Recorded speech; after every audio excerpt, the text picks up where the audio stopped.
नमस्कार। आज मैं आपको पौष माह की कथा सुनाती हूँ। एक नगर में एक साहूकार रहता था। वह निसंतान था और इस वजह से वह बहुत परेशान भी रहता था। एक दिन सुबह सुबह जब वह घर से निकला तो उसे एक किसान मिला जो बीज बोने के लिए घर से निकला था। तो वह उस साहूकार को देखकर बड़बड़ाते हुए कहा कि आज का दिन बहुत बेकार जाएगा, क्योंकि एक निसंतान का मुँह मैंने देख लिया है। वह यह बात सुनकर वह बहुत दुखी हुआ और यह सारी बात अपनी पत्नी को बताई। तब उसकी पत्नी ने कहा कि यही बात चिड़िया भी कह रही थी जब वह दाना चुगने आई, और बोली कि इस घर से क्या दाना मिलेगा जिस घर में बच्चे भी नहीं हैं। यह बात सुनकर साहूकार बहुत दुखी हुआ और उसने सूर्य भगवान की प्रार्थना की पूजा शुरू कर दी। लगभग 12 वर्षों के बाद सूर्य भगवान प्रसन्न हो उन्हें एक पुत्री का वरदान दिया, जो जिसके मुख से हीरे मोती जड़ेंगे। यह वरदान सुनकर वे बहुत खुश हुए और लगभग 9 महीने के बाद उसकी पत्नी को एक सुंदर कन्या को जन्म दिया। यह बेटी बहुत खुश रहती थी और हीरे मोती इकट्ठे कर वे बहुत धनवान होते जा रहे थे। एक दिन उसकी पत्नी ने कहा कि हमारे धन की कोई कमी नहीं है, अब बेटी बड़ी हो गई है, हम इसके लिए एक घर जमाई ढूंढ लेते हैं। तब उन्होंने एक गरीब लड़के को ढूंढकर उसकी अपनी बेटी की शादी कर दी। उसके और विवाह के पश्चात वे उसी घर में रहने लगे। अगले दिन सुबह उठकर उसकी माँ अपनी बेटी के कमरे में गई और उसका मुंह देखकर चली गई। यह देखकर उसकी बेटी से बोला, उसका पति अपनी पत्नी से बोला कि तुम्हारी माँ हमारे कमरे में क्यों आती है सुबह सुबह। तो उसकी पत्नी ने कहा कि मेरी माँ का यह नियम है कि वह सुबह उठकर मेरा मुंह देखती है।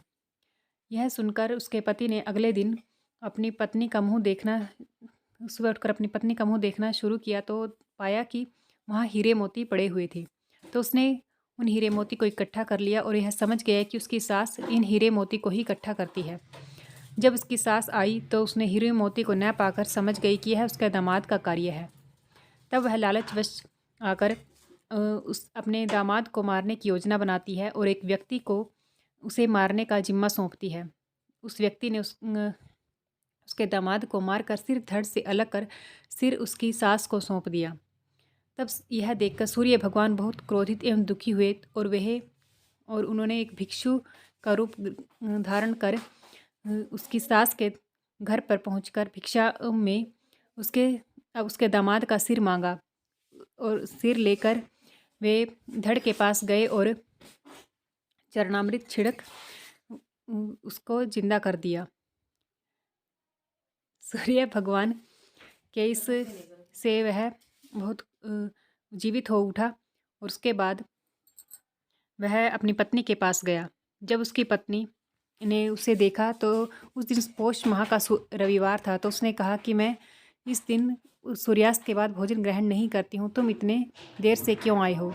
यह बात सुन वह बोला कि तुम्हारी माँ ने मुझे मारने का प्रयास किया था और उसने सारी बात बताई। यह सुन वह लड़की बहुत दुखी हुई और उसने कहा कि जब मेरी माँ मेरे सुहाग को ही उजाड़ने का सोच रही है तो हमारा इस घर में क्या कार्य है। तो वह अपने पति को साथ ले कहीं दूर जाकर रहने लगी और वह सूर्य भगवान की कृपा से बहुत सुखी वैवाहिक जीवन बिताने लगी। जिस तरह से भगवान सूर्यदेव ने इस बेटी पर कृपा बरसाई, उसी तरह सूर्य भगवान सब भक्तों पर अपनी कृपा बरसाएं, यही सूर्य भगवान से प्रार्थना है। ओम सूर्याय नमः, ओम सूर्याय नमः, ओम सूर्याय नमः। सूर्य भगवान पौष माह की ये कथा आपको पसंद आई हो तो चैनल को सब्सक्राइब जरूर कीजिए एंड वीडियो को लाइक एंड शेयर जरूर कीजिए।